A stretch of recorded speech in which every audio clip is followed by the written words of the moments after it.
Bismillahirrahmanirrahim. Terima kasih. Assalamualaikum warahmatullahi wabarakatuh. Alhamdulillahirrabbilalamin. Innal hamdalillah nahmaduhu wa nasta'inuhu wa nastaghfiruh wa na'udzu billahi min syururi anfusina wa min sayyiati a'malina. May yahdihillahu fala mudhillalah wa may yudhlil fala hadiyalah. Asyhadu an la ilaha illallah wa asyhadu anna Muhammadan abduhu wa rasuluh la nabiyya ba'dah.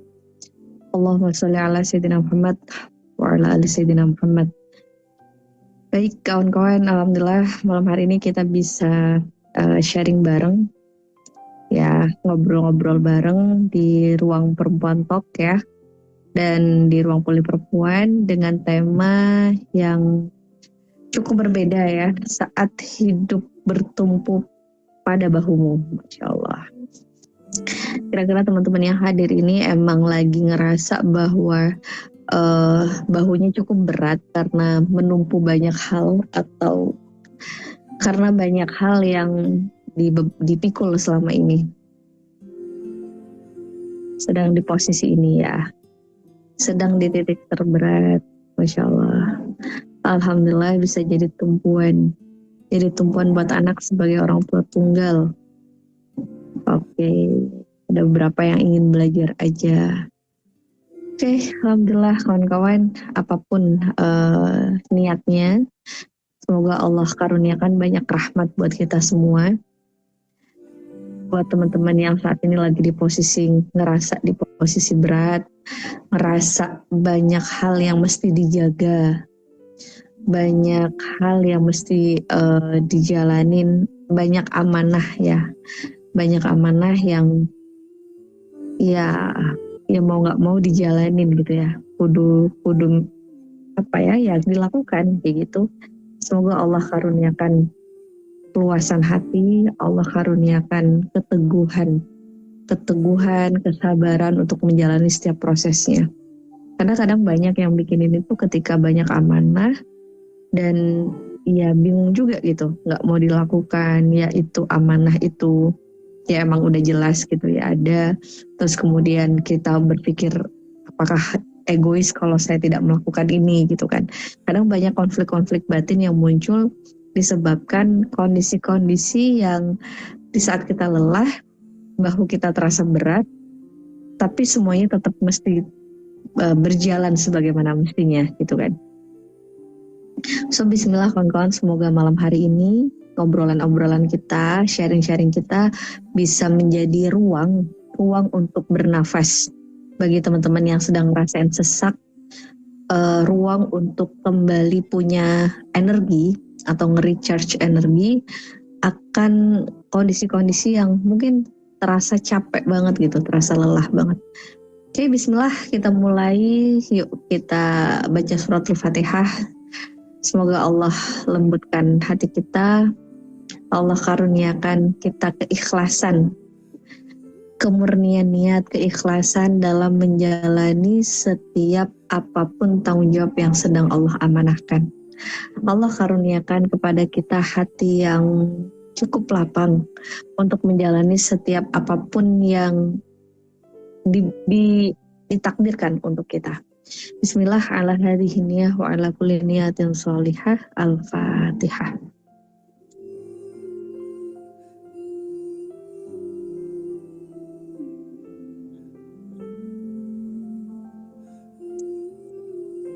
Bismillahirrahmanirrahim. Yuk kita akan mulai, boleh dibuka materinya.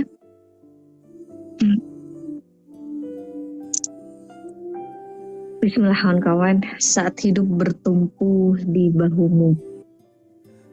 Masya Allah ya. Kadang baca judulnya aja nggak banyak ya, nggak sedikit. Artinya banyak yang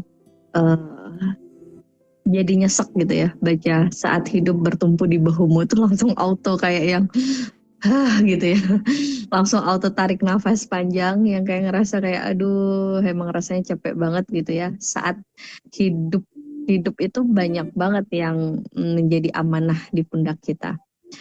Oke. Di next.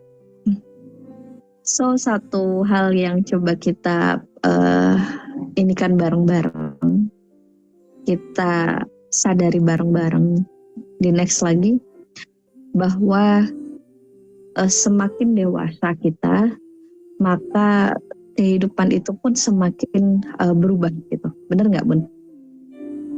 Semakin dewasa kita, hidup itu bukan hanya tentang diri kita aja gitu. Jadi kalau bahasa diksi yang saya pakai itu adalah hidup ini tidak lagi hanya tentang aku. Mungkin kalau kita zaman-zaman dulu kita masih anak-anak, masih remaja atau masih fase-fase dewasa awal, kita masih ada kondisi-kondisi yang bisa menutup mata gitu. Jadi ibaratkan ya kalau kita mau capek, ya pokoknya ya udah aku nggak mau gitu ya. Semisal nggak mau ya udah nggak mau aja gitu. Tapi semakin dewasa, semakin kita belajar bahwa ternyata nggak bisa seperti itu gitu. Kalau zaman dulu mungkin masih kita masih zaman-zaman kuliah semisal ya, atau zaman-zaman SLTA, SLTP, kalau kita nggak mau, nggak pengen, ya udah nggak gitu. Pernah nggak teman-teman ada di kondisi seperti itu? Tapi ternyata sekarang setelah dewasa ada kadang kondisi-kondisi di mana kita nggak ingin, tapi faktanya kita tetap melakukan itu. Bener, kita enggak tuh gitu, nggak ingin, kita nggak mau, kita mungkin ngerasa belum plong nerima apa yang mesti dijalanin, tapi ya mau nggak mau tetap dijalanin gitu. Nah ini yang perlu kita sadari bahwa semakin dewasa kita, maka ada kondisi kalau bahasanya itu segitiga yang terbalik gitu kan kawan.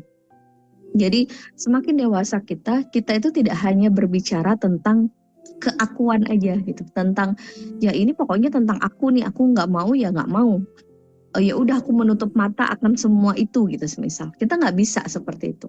Kenapa? Karena semakin bertambah kematangan jiwa kita, bertambah empati kita, bertambah pengalaman-pengalaman hidup kita, maka semakin matang, maka kita akan semakin bisa melihat banyak hal di sekitar kita.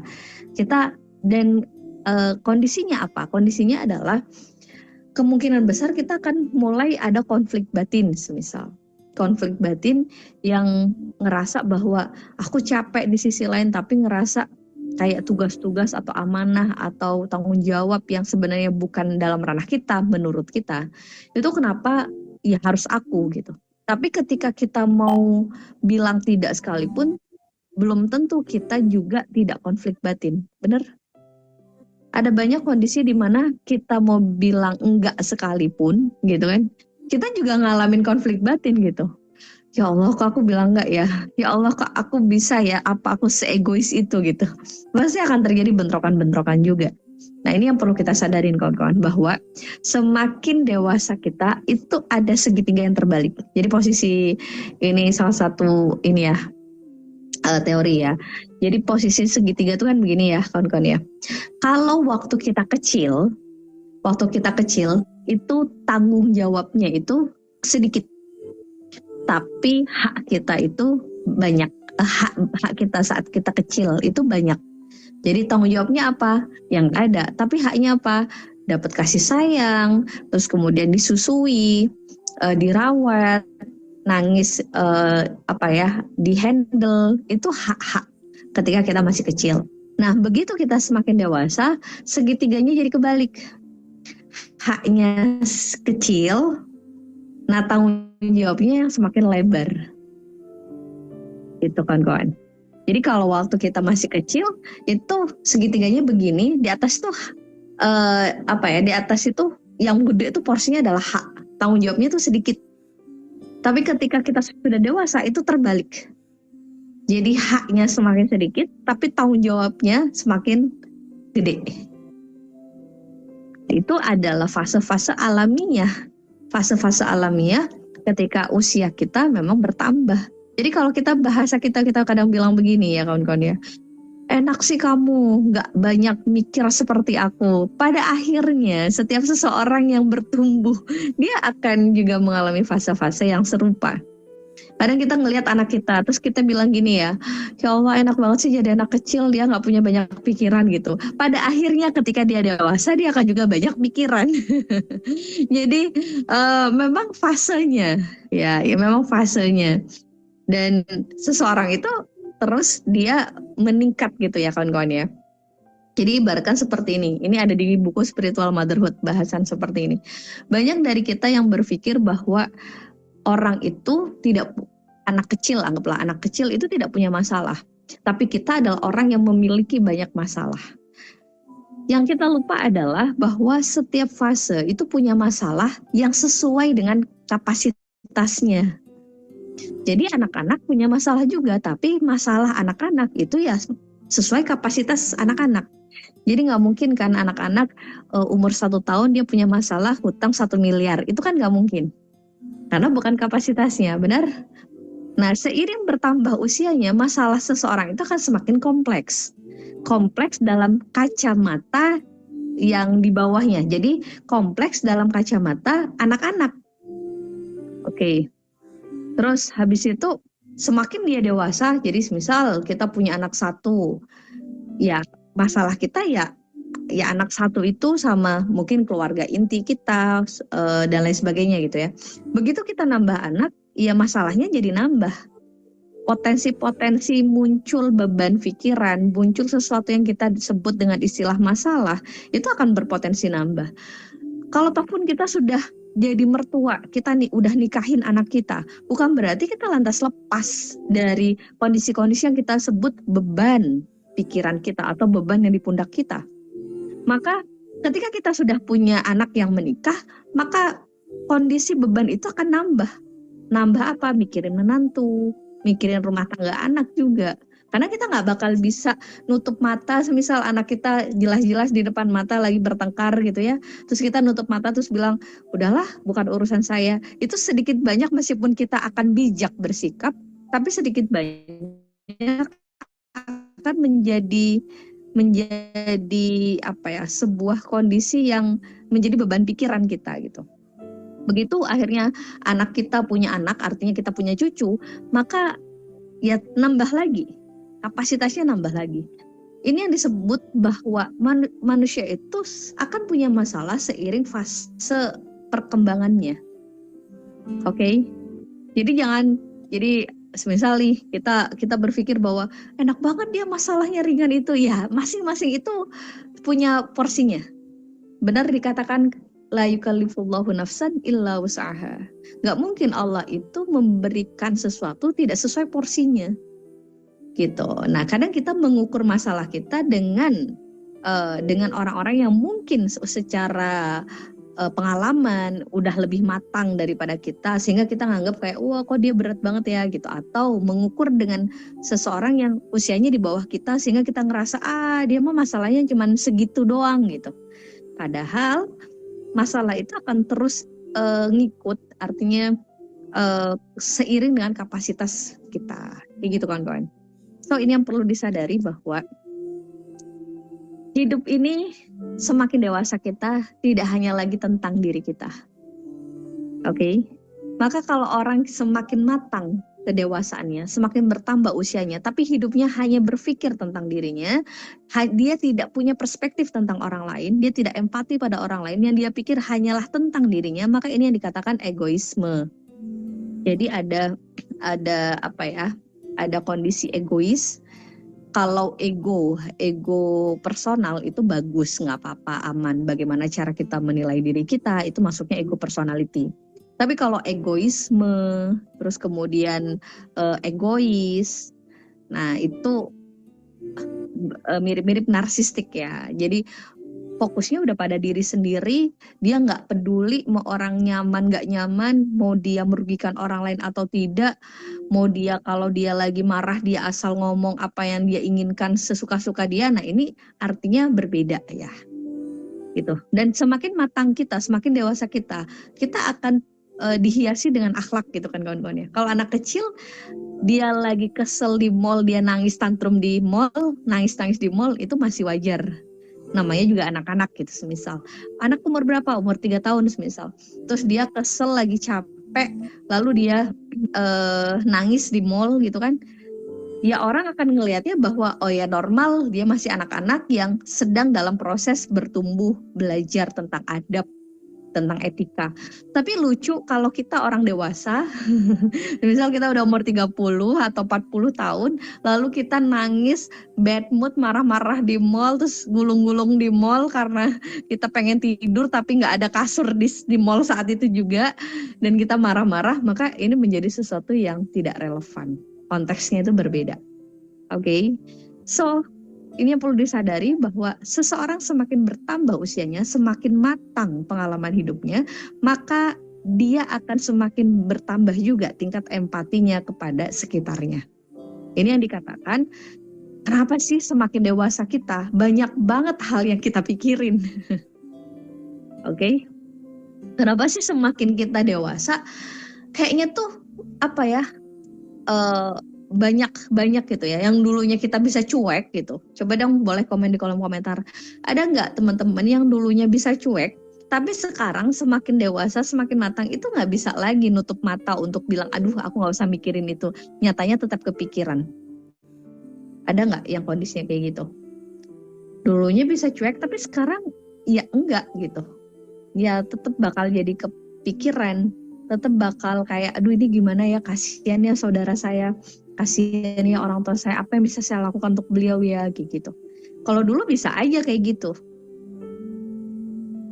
Ini kawan-kawan, ini yang dikatakan bahwa karena kematangan kita, maka empati kita pun jadi terasah. Empati kita pun jadi semakin luas. Cara kita memandang kehidupan pun jadi semakin luas gitu ya. Kita akan belajar mengamati, belajar ini, lalu muncul empati-empati di dalam diri kita. Maka alhamdulillah.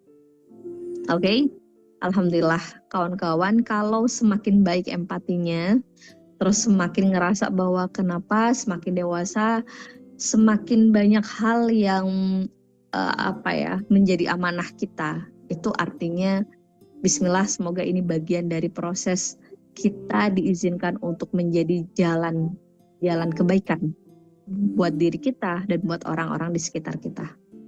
Oke, kita next.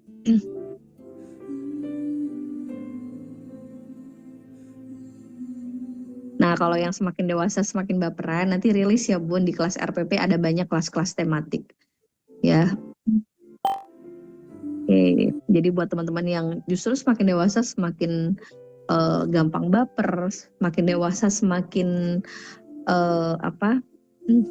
nggak stabil kondisi emosinya, semakin dewasa, semakin ngerasa kehilangan dirinya, maka nanti rilis bareng-bareng di kelas-kelas tematik di RPP, di Ruang Pulih Perempuan. Nah, yang dimaksud semakin ini bukan hanya tentang aku, bukan berarti akhirnya kehilangan diriku. Ya, semakin dewasa, empati kita semakin baik, semakin bertumbuh baik, tapi bukan berarti kita lantas kehilangan diri kita. Oke, artinya adalah kita itu semakin matang bersikap. Matang bersikap dalam artian mana yang mesti ada di dalam ranah kita, mana yang bukan di dalam ranah kita. Matang bersikap itu artinya adalah kita tahu mana yang menjadi tanggung jawab kita, mana yang bukan di dalam tanggung jawab kita. Itu matang. Jadi bukan artinya bukan orang yang ketika semakin dewasa dia berusaha menjadi seperti yang orang lain selalu inginkan pada dirinya. Nah, itu malah namanya people pleaser. Kalau kondisi ada yang seperti itu, yang ketika semakin dewasa justru dia kehilangan dirinya, dia ingin mewujudkan menjadi seperti yang orang harapkan pada dirinya, terus menerus sampai dia sendiri merasa kehilangan dirinya, maka jangan-jangan masih ada luka pengasuhan yang belum selesai. Tapi yang dimaksud di sini adalah semakin dewasa itu kematangan empatinya semakin bagus, dan akhirnya menyadari bahwa hidup ini tidak hanya tentang aku, itu adalah kondisi dengan kondisi kesehatan mental yang stabil. Artinya dia tetap punya skala prioritas, dia tetap tidak kehilangan dirinya. Kalau ataupun kehilangan dirinya sejenak, dia juga tahu kapan waktunya untuk ngerilis dan mengembalikan lagi. Tapi dia punya kematangan empati yang bagus, sehingga dia tuh bisa memilah dan memilih gitu kawan-kawan. Semoga clear ya, Dia bisa memilah, kita tuh bisa memilah dan memilih, oh ini mana yang menjadi tanggung jawab saya, oh ini mana bukan tanggung jawab saya, oh yang ini saya lakukan sebab ini, oh saya mau nyusun skala prioritas dulu nih, sekarang kita selesaiin yang ini dulu, yang ini pending dulu karena nggak urgent, semisal kayak gitu. Itu adalah tingkat kematangan emosi. Jadi kematangan empati itu bukan berarti semakin dewasa kita jadi semakin kehilangan diri kita, bukan. Tapi justru diri kita tuh semakin berdaya karena gitu ya. Nah, karena apa? Nah, karena ini. Kalau kita bahas tema kita malam hari ini, ketika bahu kita rasanya berat gitu ya, semuanya tertumpu di bahu kita, maka satu yang perlu kita pelajari, perlu kita sadari adalah diksi itu menggambarkan tentang tanggung jawab. Oke, tentang tanggung jawab. Tanggung jawab itu sama dengan amanah, sama dengan sebuah kepercayaan. Nah, sekarang tentang tanggung jawab ini, itu pilihan ada di kita. Apakah kita akan menjadikan amanah ini sebagai beban atau menjadikan amanah ini sebagai jalan manfaat? Itu semua ada di kita. Dan bagaimana cara kita memandang sebuah tanggung jawab, sebuah amanah, itu akan menentukan bagaimana cara kita merespon ketika kita menjalani peran tersebut. Contoh, kalau kita menganggap bahwa menjadi seorang ibu itu adalah beban, maka kita akan terus-menerus merasa terbebani dengan anak. Kita bakal gampang marah dengan sikap-sikap anak. Kita akan ngerasa kayak, ngapain sih, ribet banget sih punya anak, gitu kan. Kayak mau keluar aja, kayak harus dibuntutin, misal. Kita akan ngerasa terbebani dengan tingkah-tingkah mereka, dengan kelucuan-kelucuan mereka. Oke. Tapi kalau kita menganggap bahwa peran menjadi seorang ibu itu adalah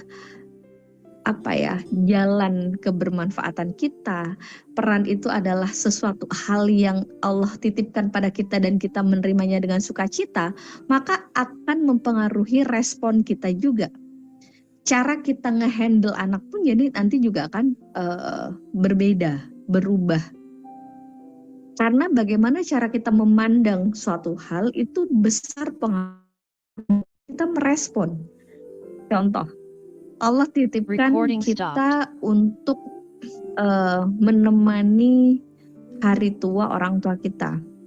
Allah titipkan semisal kita untuk membiayai kebutuhan orang tua kita semisal. Kalau kita menganggap ini adalah sebuah beban, maka muncul istilah-istilah seperti yang viral saat ini. Tahu istilah apa itu? Sandwich generation. Saya kurang sepakat sih dengan istilah-istilah seperti itu yang akhirnya menganggap bahwa orang tua itu adalah beban buat anak. Lalu mulai mengcompare, membandingkan, oh kalau orang tua aku nggak pernah tuh ngerepotin anaknya, wah enak ya punya orang tua kayak kamu. Kayak gitu. Jadi istilahnya adalah sandwich generation, generasi yang menanggung beban orang tua. Padahal kalau kita mau pikir nih, saat Allah amanahkan kita merawat orang tua kita, Allah amanahkan kita menemani masa tuanya, mengcover kebutuhannya. Kalau kita nganggap ini adalah jalan bakti kita, maka pasti kita akan beda rasanya. Benar nggak, Bun? Meskipun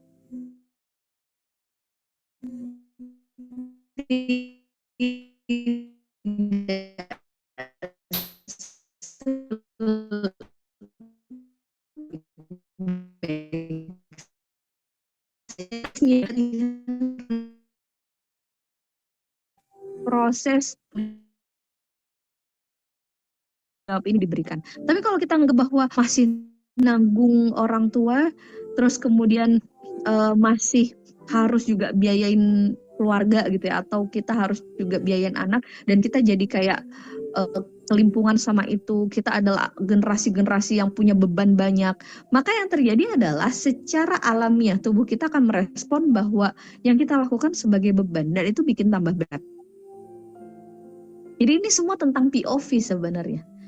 Kalau kita nih Allah amanahkan kita mengcover kebutuhan mertua, kebutuhan banyak orang, lalu kita menganggap ini adalah jalan kebermanfaatan kita, jalan bakti kita, jalan pengabdian kita, jalan untuk mencari ridhonya Allah, pasti beda vibrasinya. Oke? Yuk sekarang izin saya minta teman-teman tuliskan di sebuah kertas. Silakan ambil kertas kosong, lalu di situ amanah apa, tanggung jawab apa yang Anda rasa itu selama ini jadi beban dan itu berat. Coba Anda tulis. Amanah apa, tanggung jawab apa yang selama ini Anda rasanya tuh berat banget dan bahunya tuh rasanya capek banget sebab tanggung jawab ini. Sebab hal ini. Bahkan mungkin Anda sering berpikir bahwa sebenarnya ini kan bukan tanggung jawab aku. Sebenarnya kan ini bukan dalam ranah aku gitu, yang sering-sering muncul konflik seperti itu. Sebenarnya aku nggak pengen di kondisi ini. Gitu. Coba ditulis di kertas. Oke. Nah, nanti kalau teman-teman yang menjadi tulang punggung keluarga, insya Allah tanggal 21 ada Zoom judulnya, ketika tulang rusuk jadi tulang punggung. Ya, semoga nanti bisa ikutan di tanggal 21.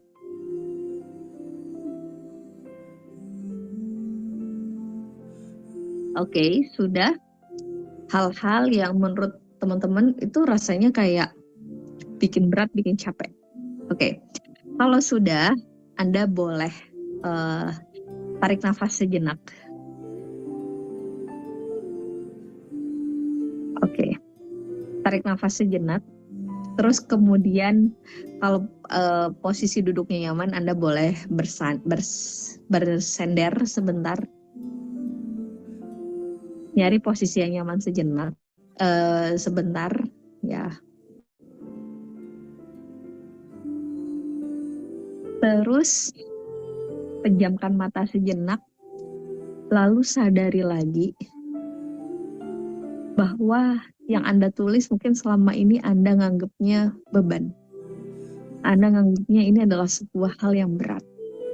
Tapi kali ini izinkan diri Anda melihat bahwa ini, kondisi ini, itu adalah sebuah karunia dari Allah.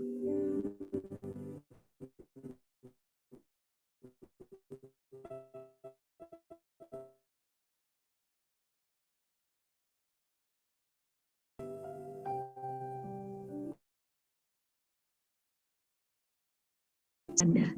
Itu adalah bentuk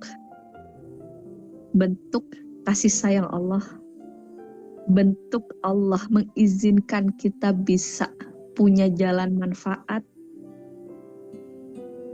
jalan berbakti,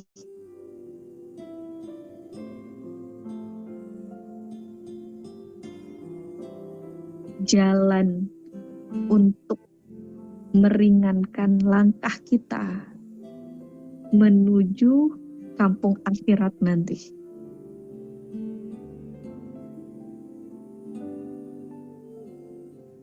Teman-teman boleh sadari dan coba latih, lihat kondisi yang Anda tulis tadi sebagai bentuk anugerah dan kesempatan yang Allah berikan kepada kita. Ketika kemarin ngerasa kayak, aduh, jadi ibu kok berat ya, kok beban ya. Kita coba lihat, alhamdulillah ya Allah, Allah kasih kesempatan saya jadi seorang ibu. Allah izinkan saya bisa merasakan cinta kepada anak. Allah izinkan saya bisa merawat mereka. Allah izinkan saya bisa mendapat panggilan ibu gitu. Coba teman-teman sadarin itu, lihat POV-nya, cara memandangnya dari sudut yang berbeda. Kalau kemarin ngelihat kayak, aduh kok capek ya, ngerawat orang tua, jadi tulang punggung buat keluarga, coba ngelihatnya dari POV yang berbeda. Allah terima kasih, alhamdulillah hamba diberi kesempatan untuk bisa nemenin orang tua di usianya yang sudah senja. Terima kasih hamba diberi kesempatan untuk bisa menunjukkan bakti terbaik. Coba lihat dari POV yang berbeda. Lalu izinkan perasaan yang muncul dari melihat kondisi yang awalnya beban menjadi anugerah, menjadi sebuah rahmat, menjadi sebuah karunia, menjadi sebuah kesempatan yang Allah berikan. Apa yang Anda rasakan di dada Anda? Apa yang Anda rasakan di dada Anda? Anda hanya perlu benar-benar jujur ngerasain itu. Capek iya, lelah iya, tapi coba Anda sadari dulu perasaan apa yang muncul di dada Anda. Kalau sudah muncul rasa bersyukur, berterima kasih, dapat kesempatan itu, lapang, maka izinkan perasaan itu, rasa yang Anda rasakan sekarang itu, izinkan untuk bisa masuk ke dalam sel-sel tubuh Anda,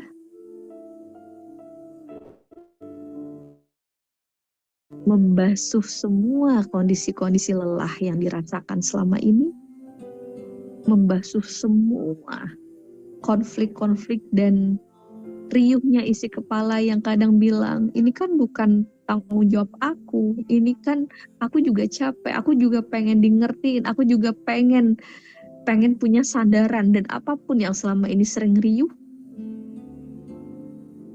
Anda izinkan rasa syukur itu, rasa lapang itu, rasa bersyukur karena Allah kasih kesempatan untuk bisa masuk ke dalam sel-sel tubuh Anda dan membasuh semua rasa lelah yang Anda rasakan selama ini. Anda sadari kondisi Anda saat ini itu adalah kesempatan Anda yang dipilih oleh Allah untuk punya kesempatan itu. Anda yang terpilih oleh Allah untuk dikasih kesempatan itu. Kesempatan punya jalan manfaat, kesempatan punya bakti, memberikan bakti terbaik, kesempatan menebus hal-hal yang mungkin di sebelumnya tidak baik, kesempatan untuk memperbaiki diri, kesempatan untuk mendapatkan banyak doa, kesempatan menjadi pemberat amal, apapun.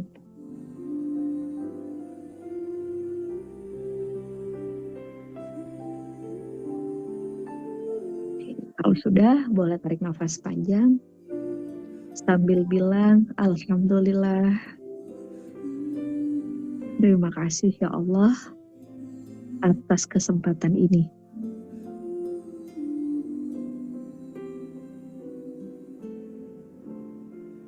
Terima kasih ya Allah atas kesempatan ini. Meskipun hamba merasa lelah, merasa capek, tapi hamba sadar jalan-jalan yang hamba tempuh, yang hamba lalui, setiap tetes keringat yang keluar, waktu yang dialokasikan, setiap lelah yang ada, semoga Engkau ridha dengan semuanya ya Rabb. Semoga Engkau ridha menghapus dosa-dosa hamba, meringankan jalan hamba untuk bisa mendapatkan cintamu dan cinta Rasulmu, meringankan kondisi hamba agar lebih banyak orang yang juga ridha kepada hamba.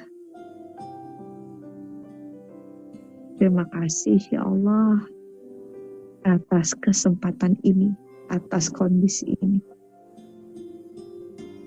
Tolong ya Rob, temenin dan bimbing langkah hamba.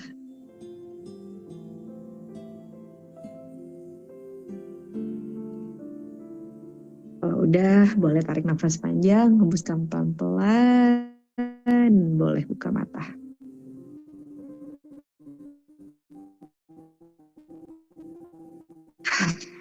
Oke.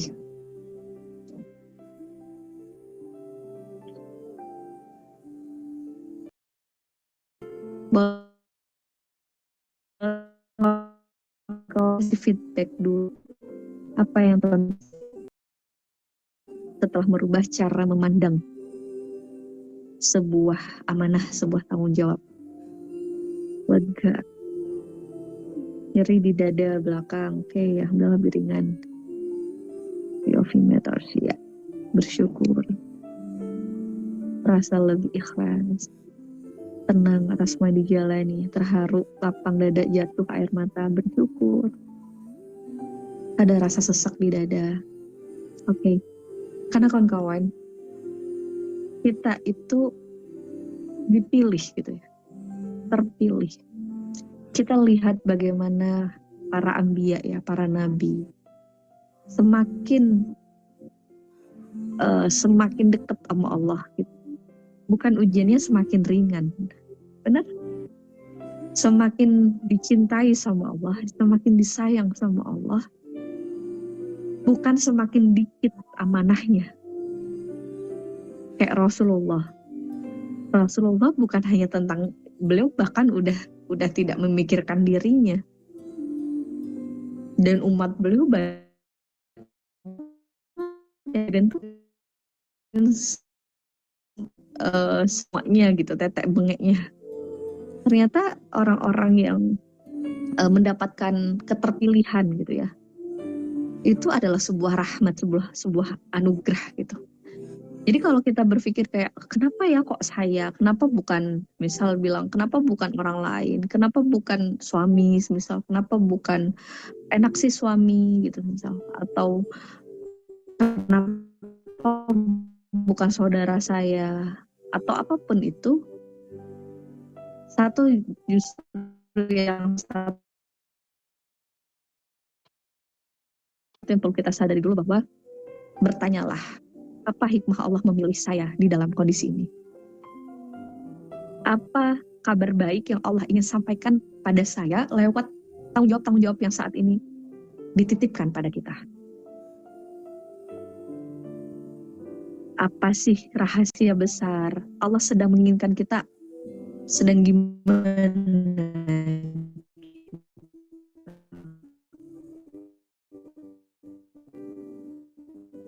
Dan itu akan ngebuat kita jadi enjoy menjalani. Karena sebenarnya yang bikin berat itu bukan tentang seberapa beratnya amanah. Tapi yang bikin berat atau tidak itu adalah seberapa kita enjoy ngejalanin itu. Benar? Kalau kita nggak enjoy, Bun, kalau kita kesel, kita marah, kita ngerasa beban, itu nggak nyaman gitu. Benar nggak sih? Contoh seperti ini. Orang berdiri, tapi dia berdiri karena dihukum. Lalu dia kesel, marah, berdiri 5 menit aja atau 10 menit aja. Itu ngerasa capek nggak? Ngerasa capek sambil kayak lama banget sih, bakal ngerasa lama. Tapi kalau orang, dia sedang berdiri karena ngasih support sama anaknya yang lagi ikut lomba, misal. Dan posisinya harus berdiri, terus kemudian riang, bener-bener full energi, kita emak-emak, itu capek nggak, Bun? Kerasa capek nggak? Padahal kadang berdiri sekian jam, itu nggak kerasa capek. Atau sesuatu yang kita sukai. Mama suka nge-mall ya, suka jalan ya. Kalau kita jalan di atas treadmill dan kita nggak suka nganggep olahraga adalah jadi beban, maka jalan 15 menit aja kita cek terus kalori udah turun berapa nih, udah berapa kalori nih, udah berapa menit nih gitu kan. Kenapa? Nggak enjoy. Tapi kalau kita jalan di mall, nggak perlu ngelihat jam, kita ngelihat jam tiba-tiba udah jam berapa.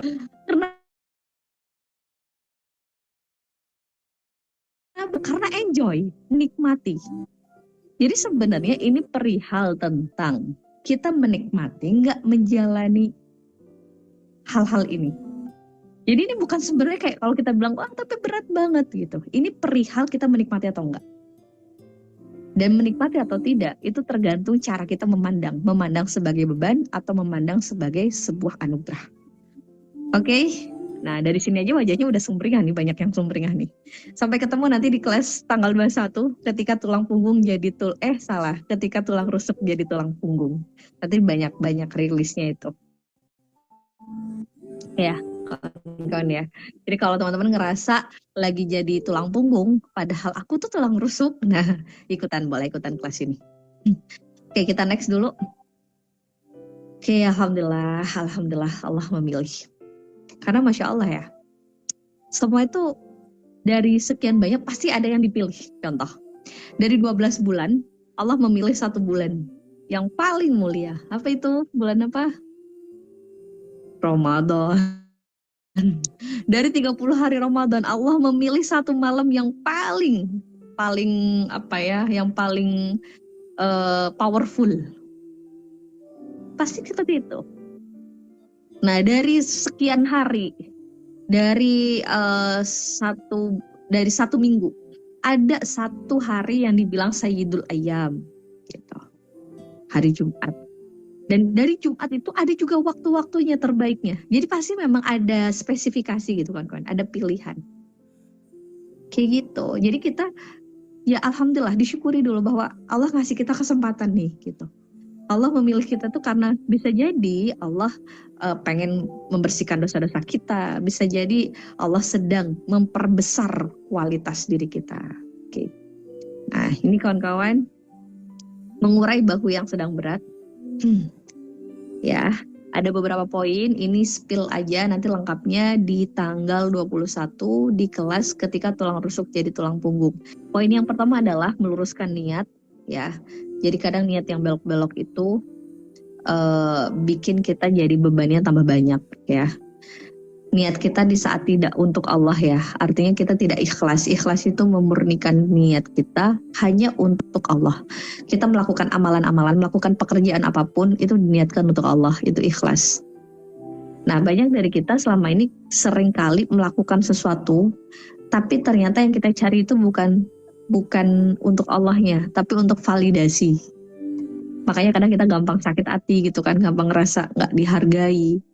Karena ternyata kalau kita telusuri lagi, kita telisik lagi hati kita, itu sepersekian aja dari perbuatan kita, dari apa yang kita lakukan, itu murni karena kita mempersembahkan untuk Allah.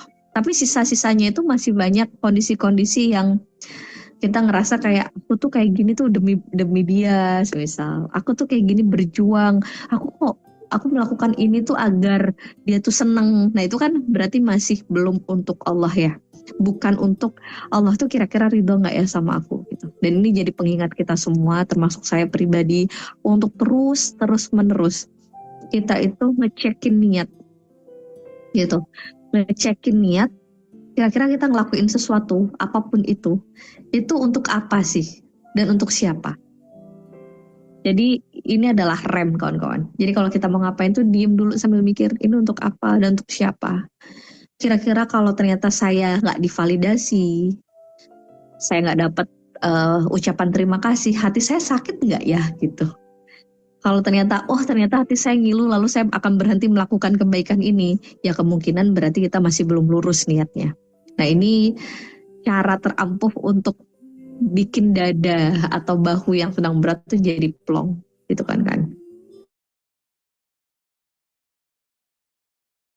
Oke, terus poin yang kedua, memperbesar kapasitas diri. Nanti insya Allah lebih lengkap dibahas di 21 ya. 21 Januari kelas online. Memperbesar kapasitas diri ini artinya kita menyadari bahwa kita bisa gedein kapasitas diri kita. Dan sesuatu yang kita kemarin anggap sebagai hal yang berat, itu bakal lebih ringan kalau kita memperbesar kapasitas diri kita. Analoginya itu sama seperti orang lagi nge-gym. Orang kalau belum pernah nge-gym, pasti awalnya terasa berat. Iya nggak? Tapi kalau dia memperbesar kapasitas dirinya, maksudnya dia ngelakuin aja dengan happy, dengan enjoy, nanti lambat laun dia ngangkat beban 5 kilo, itu udah ringan. Begitupun amanah-amanah gitu. Mungkin awalnya terasa berat, tapi kalau kita jalanin, kita lakukan, otot awareness-nya digedein ya, ini alumni nih ya. Otot awareness-nya digedein, terus kemudian kita latih diri kita, maka tubuh kita akan mengalami adaptasi. Jadi sebenarnya tubuh kita itu cerdas dan adaptif. Gitu. Salah satu contoh, kalau kita makan cabai, kita nggak suka pedes. Makan cabai 1 di awal bakal kepedesan. Tapi kita rutinin aja sehari makan cabai 2. Lambat laun cabai 2 juga nggak pedes, bener. Itu artinya memperbesar kapasitas. Begitupun diri kita. Dan Allah pasti tahu kapasitas kita, oh mampu nih gitu. Cuman kitanya aja yang mungkin masih nganggep ini sebagai sebuah beban karena kita nggak rajin latihan. Jadi kalau nge-gym tuh kan kayak gitu Bun. Latihan terus lambat laun ringan. Gitu ya. Oke, terus kemudian menguatkan bahu dengan iman, ya, banyak-banyak bersandar pada Allah dan menjaga keseimbangan hidup. Menjaga keseimbangan hidup itu artinya balancing. Jangan sampai kita itu merasa bahwa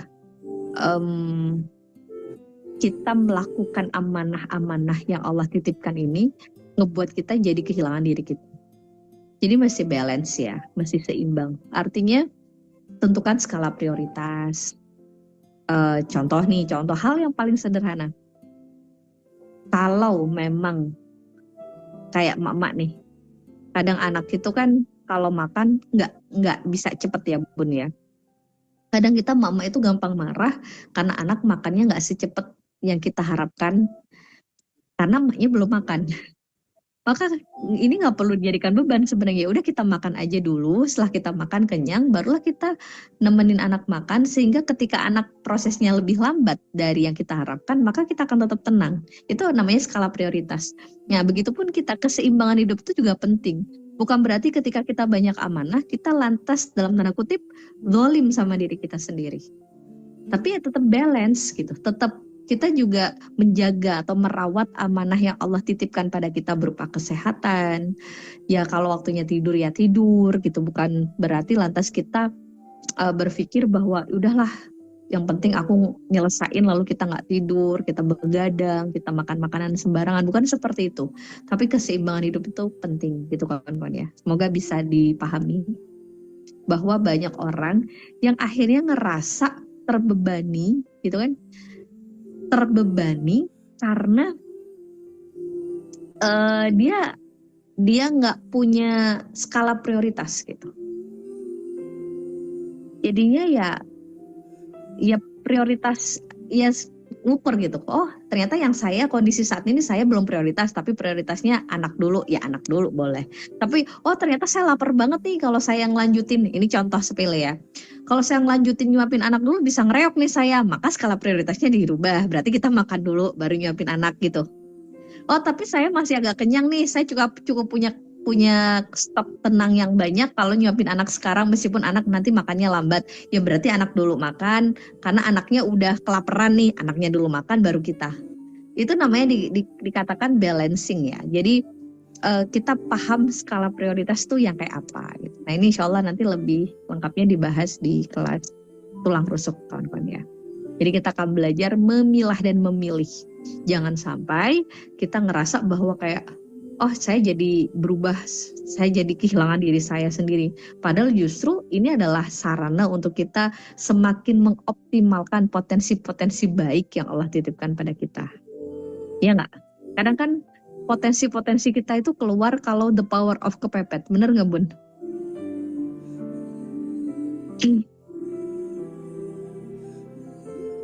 Bener nggak Bun? Contoh, dulu ngerasanya nggak bisa jualan. Begitu ada amanah-amanah kondisi-kondisi tertentu, kita ternyata bisa jualan. Ternyata kita punya bakat untuk bisa jualan misal. Nah kayak gitu. Contohnya pun relate ya. Iya kan, kadang kondisi kayak gitu. Dulu kita ngerasa kayak aduh aku nggak bisa jualan. Tapi begitu kita terdesak, ternyata bisa. Begitu ternyata udah bisa, kita enjoy dan nyaman kayak gitu. Nah kadang kondisinya tuh seperti itu kawan-kawan. Jadi ini sebenarnya tentang apa ya? Tentang kita berlatih ya. Jadi kalau kita ada amanah itu bukan berarti lantas kita kehilangan diri kita sih. Tapi ayo sama-sama melihat bahwa dengan adanya amanah justru kita bisa membongkar dan menemukan potensi-potensi lain yang Allah titipkan pada diri kita. Menarik nggak kalau kita cara memandangnya seperti itu? Karena ada amanah, baru kita akhirnya keluar tuh semua potensi-potensi yang selama ini tersembunyi gitu. Nah kayak gitu kawan-kawan. Oke. Nah, itu keseimbangan hidup, dan yang terakhir ada rutin jeda dan rilis. Tetap butuh jeda ya. Salah satu contoh seperti ini. Tulisan itu bisa dibaca karena dia punya space, punya spasi, punya jeda. Gak kebayang kalau kita nulis gak ada jedanya sama sekali, insya Allah gak bisa dibaca, susah ngebacanya. Nah begitupun hidup. Begitupun hidup. Hidup itu agar terbaca hikmah-hikmahnya itu juga butuh jeda. Nah, banyak dari kita yang kenapa kadang di saat kita menjadi penerima amanah yang Allah titipkan pada kita rasanya berat, terus kemudian bete, terus kemudian gampang ngerasa terbebani dan lain sebagainya, karena kita tidak punya waktu untuk jeda dan rilis. Normal capek itu normal, kadang lelah itu wajar. Tapi bukan berarti lelah dan capek itu ngebuat kita berhenti melangkah. Oke? Karena bingung Bun, kalau kita melangkah terus kita capek. Kita jadi kaum rebahan pun bakal capek, benar? Ini analoginya. Jadi kadang kita kan bilang, aku gak mau ini. Kalau kita diam pun kita bakal capek. Jadi capek itu capek, lelah, kadang ngerasa sedih, ngerasa nanu-nanu itu adalah hal-hal yang normal. Tapi bukan berarti kita lantas berhenti untuk melangkah. Nah, makanya kenapa kita butuh latih untuk bisa jeda dan rilis. Jeda itu gimana Bun? Salah satu hal yang paling simpel jeda itu adalah khusyuk. Khusyuk dengan apa yang sedang kita lakukan. Jeda itu paling simpelnya juga adalah ketika kita sholat, kita hadir di momen kita sholat. Itu jeda. Kita nggak terus-terusan mikirin dunia di luar diri kita. Jeda yang paling simpel itu juga sesederhana teman-teman minum, lalu menikmati air minumnya dan bilang alhamdulillah enak banget, itu juga jeda. Jeda itu juga sesederhana teman-teman duduk bengong lalu ngeliatin awan kah, ngeliatin apa, lalu diem aja hanya sekedar melihat, itu juga jeda. Jeda itu sesederhana teman-teman ngaji dan khusyuk dengan ngajinya, dengan bacaannya, itu juga jeda. Itu butuh, space itu butuh. Karena selama ini banyak yang kita lakukan, kita ngelakuin apa tapi pikiran kita di mana? Benar nggak? Kita sholat tapi pikiran kita mikirin anak. Kita lagi makan tapi pikiran kita lagi mikirin saldo rekening. Kita lagi lagi minum tapi pikiran kita melayang kemana-mana. Nah kita nggak benar-benar ada waktu untuk space, untuk khusyuk kembali kepada diri kita, untuk ngasih jeda gitu, ngasih nafas lagi lah kayak gitu. So itu jadi kalau teman-teman menanya jeda itu gimana sih Bun? Jeda itu sesederhana itu Bun. Jeda itu bukan berarti lantas kita hiatus atau kita pergi ke hutan lalu menghilang selama 2 purnama. Bukan begitu jeda itu. Lantas kita masuk ke kamar, ngunci pintu, terus nggak bisa disapa selama 40 hari, lalu kita bilang kita jeda. Bukan gitu. Jeda itu sesimpel kita sedang terhubung kembali kepada Allah dan kepada diri kita. Itu. Oke. Memberi ruang buat diri kita. Iya, jeda itu kita back to ourselves, itu jeda. Jeda itu menikmati tidur kita, menikmati mandi kita, itu jeda. Nah, atau kita lagi tadi ya, ini kayak tadi ada yang komen enak, paling nyaman itu ya jeda terus sambil memandang Ka'bah gitu, duduk aja bengong. Nah itu enak banget, itu jeda banget itu. Itu kawan-kawan ya. Itu. Jadi ini beberapa poin singkat gimana cara mengurai bahu yang terasa sedang berat. Insya Allah ketika kita pelan-pelan lakukan ini, maka kita akan paham, oh nggak apa-apa sih, capek itu nggak apa-apa. Bukan berarti berhenti, capek itu ya berarti butuh istirahat aja.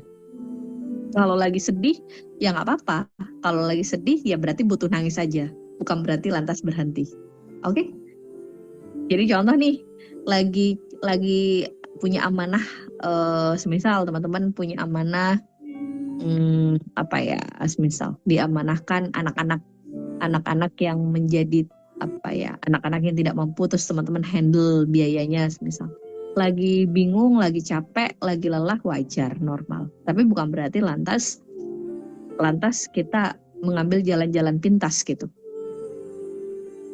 Jadi ya nggak apa-apa kalau lagi sedih, lagi butuh nangis aja. Habis itu ya mari melangkah lagi. Kalau lagi capek ya jeda sejenak. Habis itu insya Allah akan ada energi kembali. Jadi sama seperti Rasulullah. Rasulullah itu ada istilah tahanus. Itu tahanus. Beliau menyepi ke gua gitu ya. Salah satunya ke gua Hiro. Itu kan bagian dari jeda. Gitu. Jadi ketika beliau berdakwah itu juga lelah berdakwah, terus mendapat penolakan, lelah ini, apalagi juga tahun-tahun dimana ketika Sayyidah Khadijah meninggal, amun hazan ya, ketika tahun kesedihan. Tapi bukan berarti beliau berhenti berdakwah, tapi ketika beliau capek ya beliau rehat dulu sejenak gitu. Ya jeda beliau ya dengan sholat, dengan tahanus ya, dengan berdiam diri, me time, kembali komunikasi sama Allah, kayak gitulah. Itu adalah bagian dari jeda. Itu kawan-kawan ya. Yuk bismillah kita next. Kita malam hari ini kurang lebih sejam aja. Nanti sampai ketemu lengkapnya di tanggal 21. Oke. Suatu hari kita akan menyadari bahwa lelah demi lelah yang hadir adalah jalan keberkahan hidup, pembentuk versi diri kita yang terbaik. Suatu hari kita akan mensyukuri setiap perjalanan berat yang pernah kita lalui. Yakini deh itu. Suatu hari kita akan mensyukuri semua proses-proses yang gak nyaman yang kita lalui. Karena kita sadar bahwa ternyata kita sedang dibentuk. Kita sedang dipahat. Kita sedang dibentuk. Oke. Kawan-kawan, izin saya mengambil hikmah, mengambil ibroh dari santan. Teman-teman tahu santan? Santan itu Masya Allah ya. Makanan-makanan kalau yang jos-jos itu rata-rata kan dikasih santan ya. Dan pertanyaannya, untuk menjadi santan, dia itu tidak serta-merta semudah itu menjadi santan. Dia harus melewati sebuah perjalanan yang cukup panjang dan mungkin terasa tidak nyaman. Ya kan? Santan itu terbuat dari kelapa. Kelapa itu posisinya ada di atas. Pohonnya itu cukup tinggi. Dan orang kalau nurunin buah kelapa itu insya Allah nggak ada yang nuruninnya pelan bun. Nuruninnya tuh gedebok, bener nggak? Ada nggak sih orang yang nurunin pohon kelapa itu kayak orang nurunin pohon jeruk gitu, misal kayak metik sendiri kan nggak? Dia dari atas diturunin tuh digedebok gitu kan, dijatuhkan, dilempar ke bawah. Begitu sudah di bawah, kelapa itu dipotongnya bukan pakai pisau roti. Bayang gak sih kelapa dipotong pakai pisau roti?